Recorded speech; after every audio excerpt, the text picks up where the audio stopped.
ขอเป็ดอีกแล้วเนาะมีสิชวนกินหมักเฟืองโอ้แซ่บๆสุ่มๆนี่นะเห็นบ่ตาย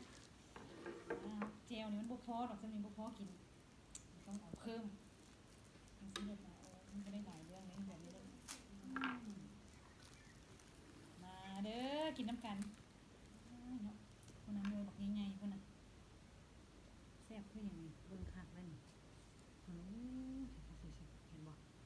มันเป็นประโยชน์เด้อหมานี่เด้อนอกจากมันสิแซ่บแกงเอานอนแล้วมันยังเป็นมีประโยชน์ต่างกัน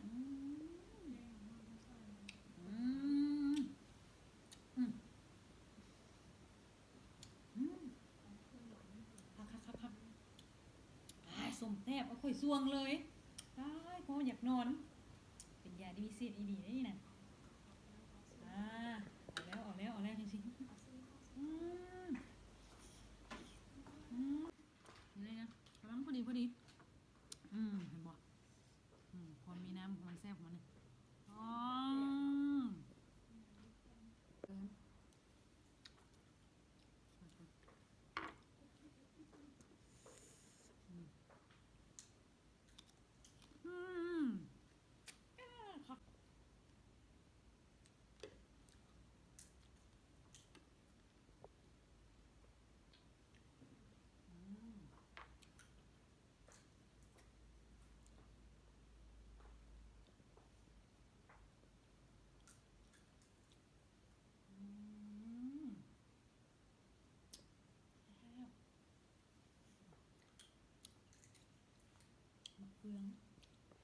มักเฟืองภาษา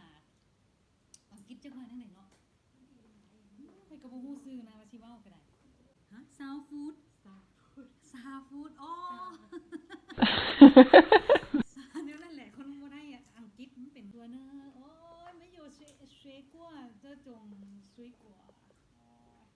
ไปเทียนติดหนี้ไว้เด้อซื้อมาจังได๋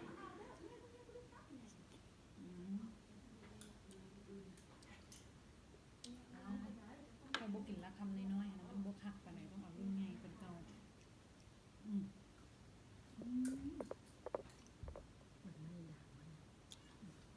หมักไม้ลาวได้นี่นะพื้นเมืองอีหลีมีมาแต่ใดๆมากอันนี้นะ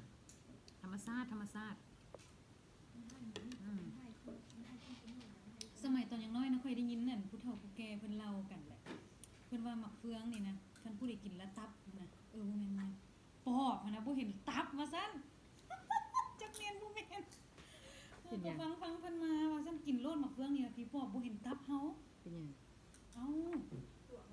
ตัวมันแบบว่ากินแล้วมันบ่เห็นตับเฮาก็ต้องกินแหละมันปอบมันเห็นแล้วมันเห็นตับมันยากบ่ได้สมัยพีนะบ่ฮาน